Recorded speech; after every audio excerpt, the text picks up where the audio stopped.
only one nation can be the first that Donald Trump visits as president, that distinction goes to the Kingdom of Saudi Arabia. It's, to use that overused word, it's historic. It's very significant. The Saudis are overwhelmed, overjoyed that they're the number one stop.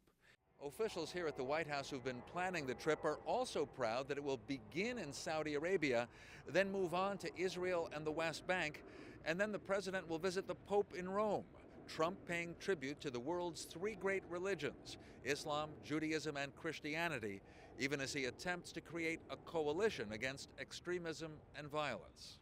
We expect Saudi-American relations to be further strengthened under the leadership of President Trump. That's the Saudi ambassador to the United Nations, Abdullah al-Mualimi, expressing the hope that the U.S. will support the Saudi role in the civil war in neighboring Yemen. The Kingdom of Saudi Arabia and the United States and the government of Yemen have been working very closely together to cause damage to the Al-Qaeda bases in Yemen. The last time an American president visited the Saudi capital Riyadh was just last year, but Barack Obama got a low-key arrival ceremony, not even live on Saudi TV.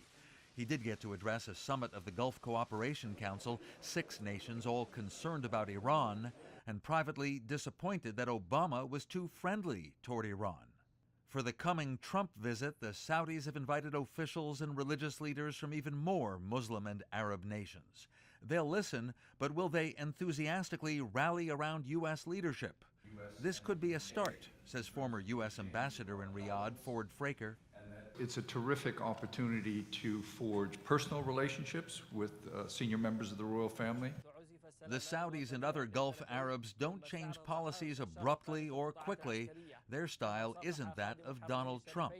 You might think the nation that's the guardian of the Muslim holy places would strongly criticize Trump's orders aimed at blocking many Muslims from entering the United States? No. As the ban on Muslims, we consider this an internal matter. Trump, who has met at the White House with the rising star of the Saudi government, Deputy Crown Prince Mohammed, might try to persuade the Saudis to be friendly with Israel and its Prime Minister Benjamin Netanyahu.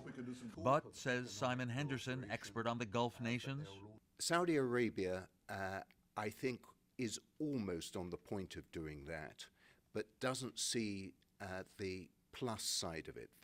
U.S. officials have hinted to Palestinian leaders that they might be left out and left behind if they don't make peace with Israel, when Saudi Arabia wants stability in the region and unity against Iran.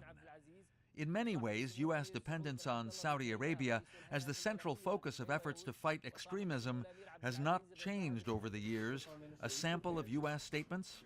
We are in complete agreement about the need to try to resolve the crisis in Syria. There's great unanimity around the effort to defeat ISIS. The outcome of the trip is unpredictable, in part because of Trump's unpredictable nature.